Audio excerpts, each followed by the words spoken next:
We are reviewing the ghost version of the ThunderCat that sacrificed himself to guide the damaged royal flagship to safety now.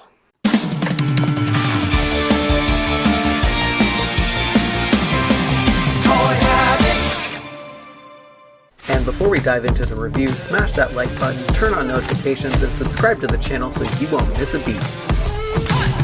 Hey everyone, welcome back to Toy Habits Reviews, and we are doing a detailed review of the Ghost Jaga from the Super7 ThunderCats Ultimates line, and we are going to be comparing him to his first release, and I'm guessing his first release is probably thinking he's having a really weird out-of-body experience right now. But let's open up Ghost Jaga and check out the details. And starting with Ghost Jaga's package, okay, jokes aside, Super7 does a really great job at the display aspect of these figures when they're still in the box, and I really love the material that they used here because it's reflective, but when it catches the light it makes a little rainbow pattern, which is really, really cool. But you can see Ghost Jaga and all of his accessories in all their glory, and there is also a bio on the back which I'm not going to read because it is not story time. So let's crack open Ghost Jaga and look at him in more detail.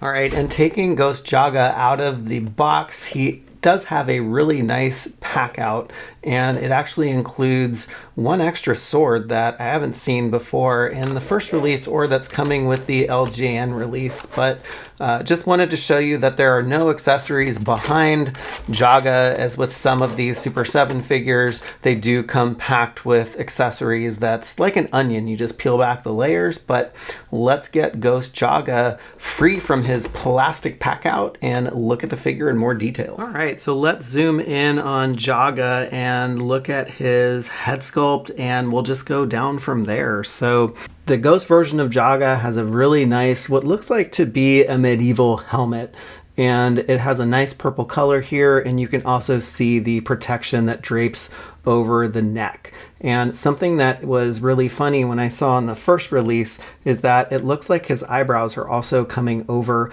his helmet there. So I'm not really sure if Jaga has just really old man bushy eyebrows, but the look is good. It actually gives the figure some room to basically have some more facial features because the helmet does cover a lot of the head sculpt there.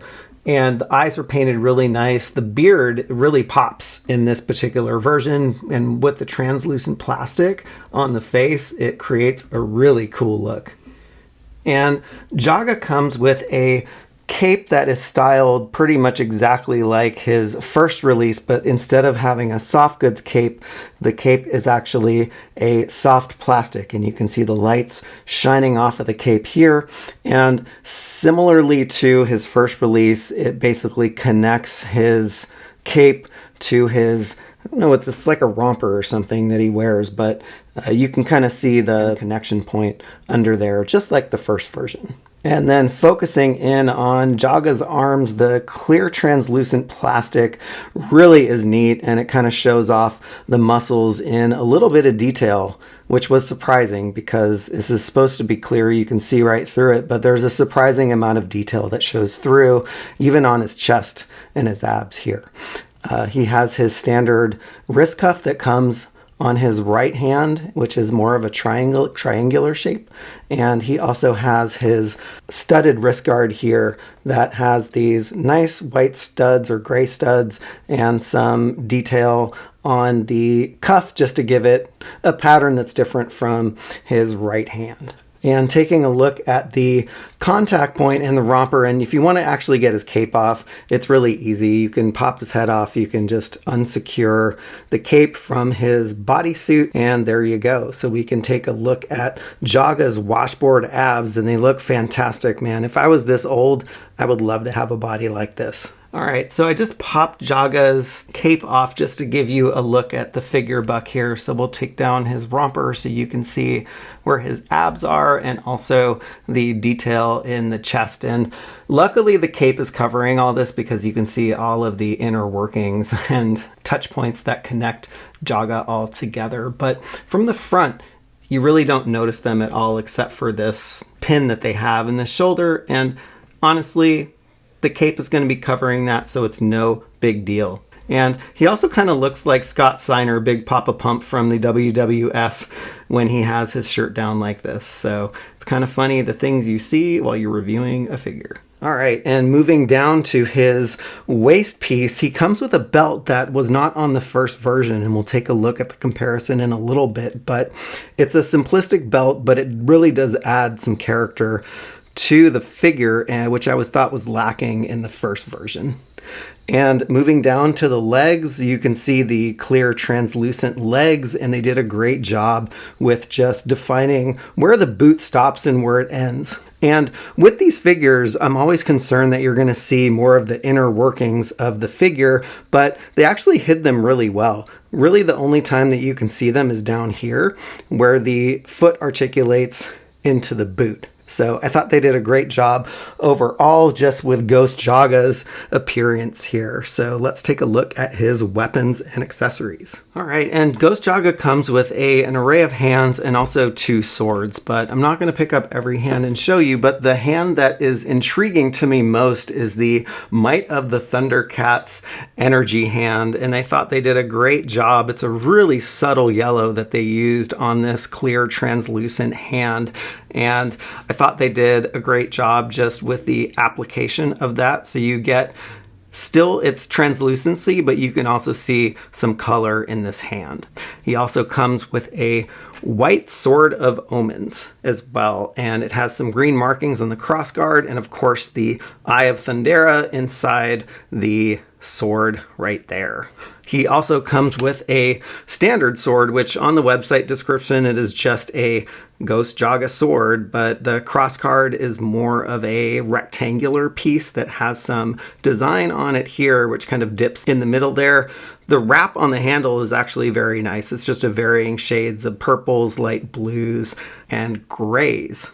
But it's a really cool looking sword, which differentiates it from the Sword of Omens here. So you have some displayability options with Ghost Jaga. And looking at the 2 swords that Jaga comes with, he is geared up with both of them, and they both look great in his hands. And I doubt that you'll be displaying both of them like this, but I kind of prefer the standard sword a little bit just because it's a different sword that I've seen before, and it really blends really nicely with Jaga's coloring. So both swords look amazing though, and actually you can see that this also has some semi-translucency, if that's a word, in here. Like, they're not totally a straight white, so you can actually see some red shining through in the plastic. So there is a little light that comes through, which is consistent with Ghost Jaga's figure buck as well.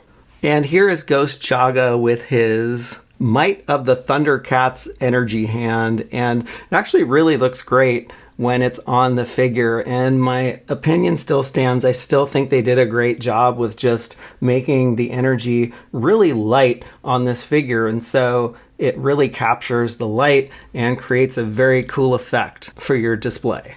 All right, and it's comparison time, and we have the Super7 first release of Jaga compared to the newly released Ghost Jaga, and for all intents and purposes, this is a repaint of the figure in a translucent clear plastic, but there are some differences that I want to point out. So for example, on the top of the helmet, it is colored differently. The first version has more of a red top to it, and the clear one has a purple top to it. And the same comment with the eyebrows here. The eyebrows are kind of also integrated into the helmet.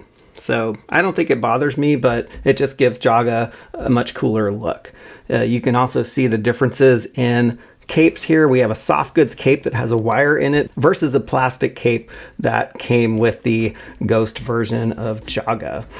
One other difference here that I want to point out is just the belt that was added to the Ghost Jaga version. I think the first release, and this is maybe where I get my example of a romper, it just there is something lacking here, and it does need more of a belt design, and I'm really glad that Super7 threw a belt on the clear Jaga because it just adds a lot more to the figure and really defines his bodysuit more appropriately than his first release. And looking at the leg sculpts down here, they are basically the same leg sculpt, but with clear translucent plastic. And finally, looking at the Swords of Omens, we have the white version that came with Ghost Jaga and the classic version that came with its first release. And so you can see the similarities and differences here. It's basically in the paint application and also the emblems that are right between the cross guards. But both swords look great, and overall this Ghost Jaga is a really surprisingly fantastic figure that I really like, and I'm actually glad that I have this because I actually forgot that I had ordered this. So I'd suffered from pre-order amnesia, but I'm actually really happy that I got the shipping notification and I have this in hand. Well, that's a wrap on the Super7 ThunderCats Ultimates exclusive Jaga, so let us know what you think about this figure in the comments below, and don't forget to take a gander at the in-hand images on our website at www.toyhabits.com, and thanks for tuning into this Toy Habits review, and don't forget to smash that like button on your way out, and if you have not subscribed to the channel, we would really appreciate it. See you next time.